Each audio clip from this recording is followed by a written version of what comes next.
déjeme correr para saludar, para brincar al sistema y saludar a nuestro amigo, a nuestro compañero, a nuestro colega, miembro de la familia Sin Censura, periodista de a pie, don Jesús Lemus, autor de Jaque a Peña Nieto y su imperio de corrupción. Anterior a ese publicó El licenciado sobre Genaro García Luna. En fin, maestro Jesús Lemus, te saludo con mucho gusto. ¿Cómo estás? Gracias, te saludo con mucho gusto, mi querido Vicente. Siempre un placer poder saludarte en este jueves. Ya se nos acabó otra vez la semana y aquí dispuesto para platicar contigo sobre lo que sea.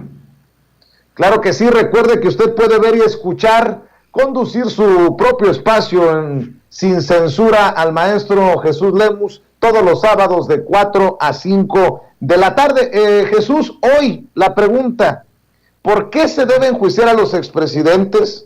Mucho se ha dicho de esa posibilidad, pero ¿realmente hay elementos que permitan fincar responsabilidades penales a los expresidentes? Dime que sí, Jesús, por favor.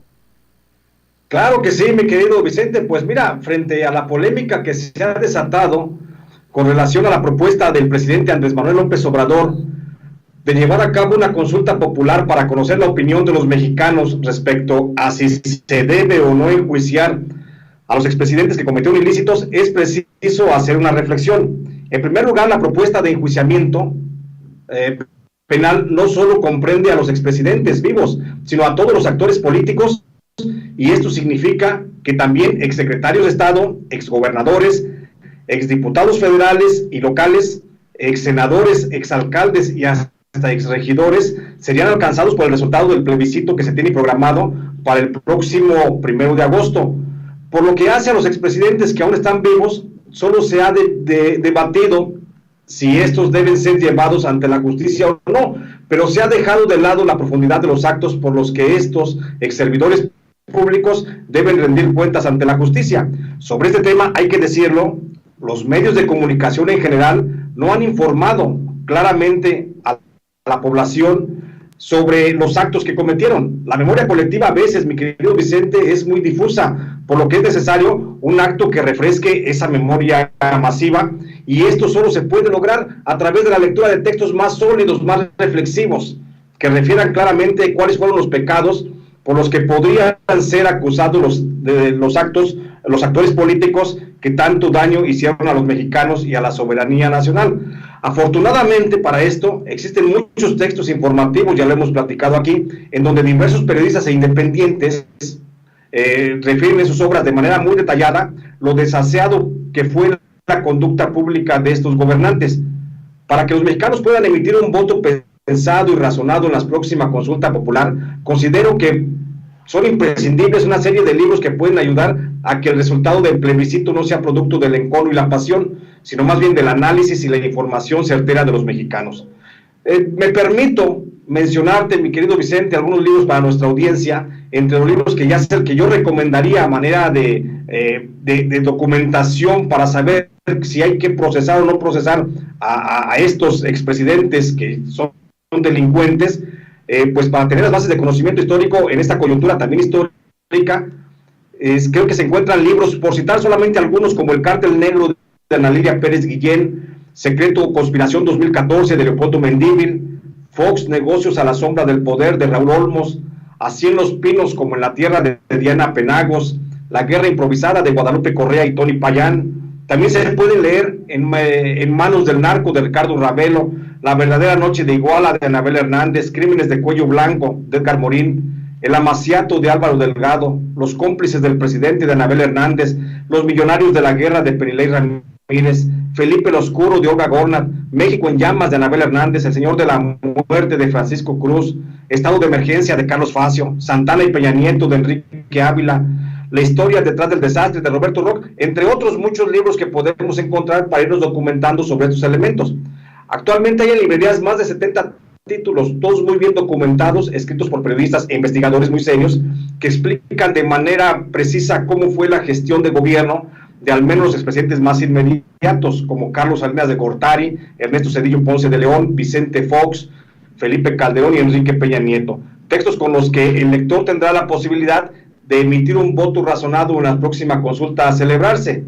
Pero sin temor a dudas, mi querido Vicente, y respondiendo a la pregunta de ¿estás de acuerdo o no en que se lleve a cabo las acciones pertinentes con apego al marco constitucional y legal para emprender un proceso de esclarecimiento a las decisiones políticas tomadas en los años pasados por los actores políticos encaminado a garantizar la justicia y los derechos de las posibles víctimas? La respuesta en mi caso, mi querido Vicente, es sí, y yo votaría que sí, porque sí hay elementos suficientes, por supuesto, para sancionar a estos expresidentes. Por ejemplo, el expresidente Carlos Salinas de Gortari fue el responsable de desmantelar los medios de producción propiedad del Estado con los que México hubiera podido alcanzar un mayor desarrollo económico. Salinas de Gortari vendió una serie de empresas paraestatales y favoreció el enriquecimiento ilícito de sus amigos, que hoy son los empresarios más ricos de América Latina. El expresidente Carlos Salinas de Gortari vendió empresas rentables a precio de oferta. Tal es el caso de la agroindustrial Alpura, la automotriz Dina, la más importante telecomunicaciones Telmex y las instituciones crediticias Banca Cremi, Banpaís, Multibanco Mercantil de México, Banco del Centro, Bancomer, el Multibanco Comermex, Banco Nacional de México, que hoy es Banamex, rodeados por una bola de bandidos, Serfín y el Banco Internacional, además Medio Centenar de Minas y la planta siderúrgica de Lázaro Cárdenas. Ernesto Zedillo Ponce de León, no más por esto podría alcanzar, por supuesto, una sentencia de 40 años de prisión, porque creó el FOBAPROA, un fondo federal con el que absorbió la deuda bancaria de cientos de grandes empresarios mexicanos y se la cargó a los mexicanos. Fue también el responsable de vender el ferrocarril mexicano y continuó con la entrega de los activos mineros del país.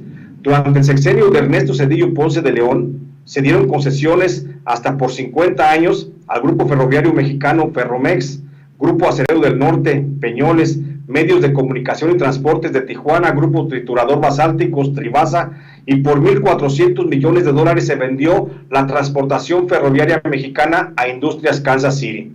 Vicente Fox, además de entregar el territorio nacional al cártel de Sinaloa, con Genaro García Luna al frente de la Agencia Federal de Investigaciones, como ya lo hemos referido en otras ocasiones, también siguió con el saqueo nacional, terminó con la entrega de los ingenios azucareros, la entrega de las reservas mineras y comenzó, por supuesto, con la expansión de las concesiones para la explotación del petróleo, energía eléctrica y gas a través de sociedades internacionales que se establecieron con Pemex y la Comisión Federal de Electricidad y, por supuesto, un reducido grupo de empresarios mexicanos. De Felipe Calderón, además de continuar con la entrega de los recursos naturales, pues ya sabemos que fue el autor de la alianza entre narco y Estado, permitiendo la operación de por lo menos 12 cárteles de las drogas en todo el país.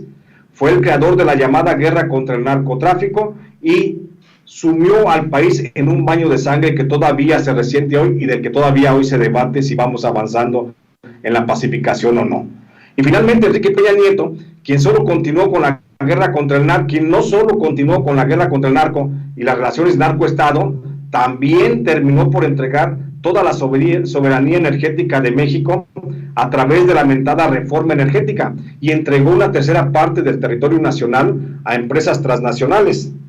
Por esto y mucho más, yo anticipo que la consulta popular del 1 de agosto próximo terminará por dar un profundo y rotundo sí de los mexicanos a la propuesta del presidente López Obrador para que se enjuicie a todos los que tuvieron participación, no solo en la entrega de México y sus recursos a las empresas transnacionales, sino que también entregaron a los mexicanos en las garras de la violencia. Es decir, mi querido Vicente, yo considero que existen muchos elementos, por supuesto, que caben en una responsabilidad penal para poder enjuiciar a estos expresidentes. Este es mi comentario, maestro. Te vayas, dame tu comentario, entendiendo lo que nos estás documentando, Jesús. ¿Qué piensas de lo que señala Lili Téllez, la senadora tal vez más mediática del PAN en estos momentos, contra la consulta popular? Y te lo menciono porque habla de que no va a pasar nada porque Morena hizo un pacto de impunidad con Peña Nieto. Vamos a ver y escuchar a Lili Téllez, la senadora del PAN, compañeros. Obrador estaba diciendo que sí al juicio a los expresidentes. Dijimos que sí al juicio a los expresidentes, Pero ustedes no lo quieren aceptar, no lo quieren oír, que tienen dudas todavía. Tienen dudas todavía de que el pueblo sí quiere el juicio. Me encantan sus cartulinas, me encantan, regálenme unas para ponerlas aquí enfrente. Me encantan. Juicio a los expresidentes. ¿Qué más necesitan?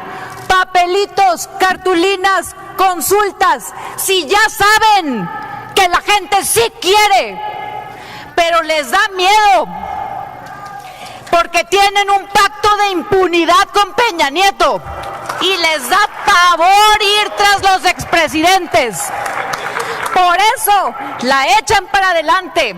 Ya van 2 años, Martí Batres, no sé dónde está, que dice que ya denunció. Ya van 2 años, Martí. O tu denuncia está muy mal hecha, o tus cómplices en el gobierno son unos ineptos. Senadora Abreu, no se confunda, no se equivoque. Los ciudadanos no tenemos miedo. Son los políticos en el poder a los que les tiembla la mano ahorita.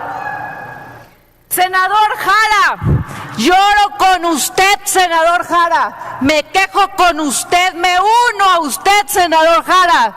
¿No se ha dado cuenta que son sus cuates los que están en el gobierno y los que ya no le hacen caso? ¿No se dan cuenta que ustedes están en el poder? ¿No se dan cuenta que son ustedes los responsables de que no haya juicio a expresidentes?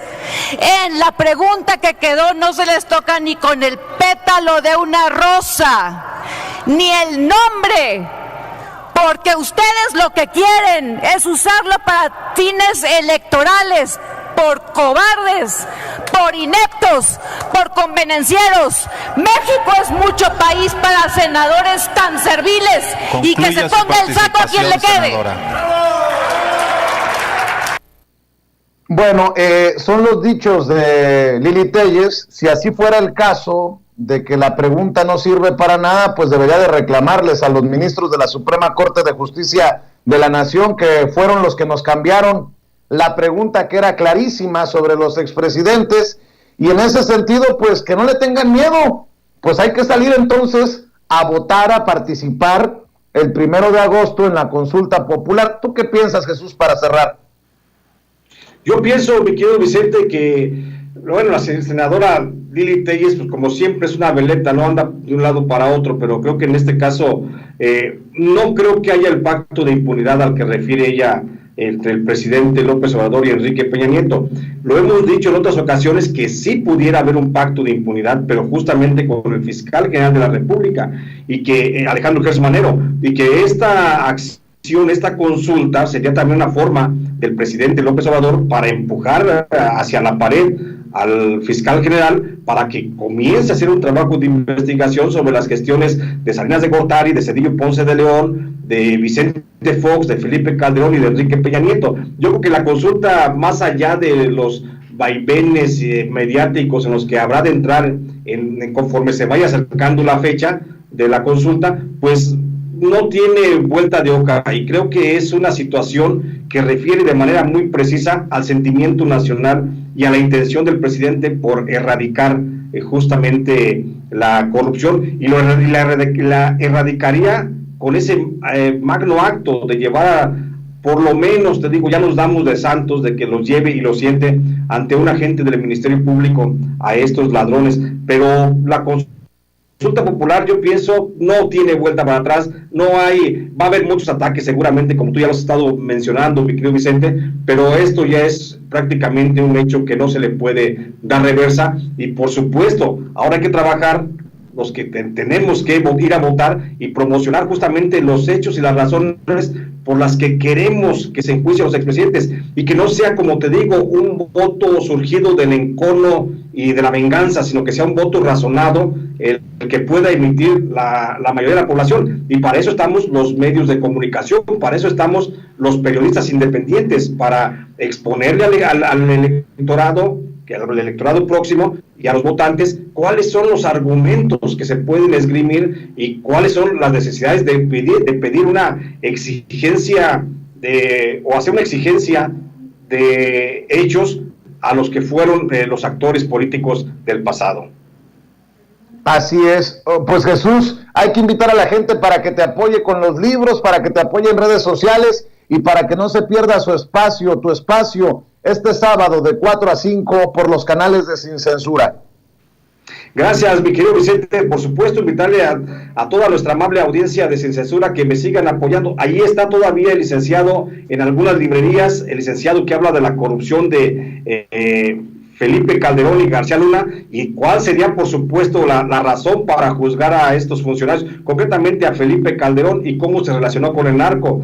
También está, por supuesto, todavía en librerías mi más reciente libro, Jaque a Peña Nieto, también publicado, igual que el licenciado, publicado por HarperCollins México, y aquí expongo justamente esos hechos que hizo Enrique Peña Nieto, por los que hoy puede presentarse ante un agente del Ministerio Público para que explique muchas cosas. Y ahí me encuentran y me siguen en redes sociales. En Facebook estoy como Jesús Lemus Barajas y en Twitter estoy como @Lemus Barajas. Ahí estoy de manera constante subiendo mis publicaciones que hago en Los Ángeles Times y a veces también en el Ángel Metropolitano de la Ciudad de México. Y ahí me encuentran, y por supuesto los espero los sábados de 4 a 5 de la tarde en este programa de Sin Censura que tan generosamente me brinda la familia de Vicente Serrano y en el que hablamos de temas muy diversos. Muchas gracias, mi querido Vicente.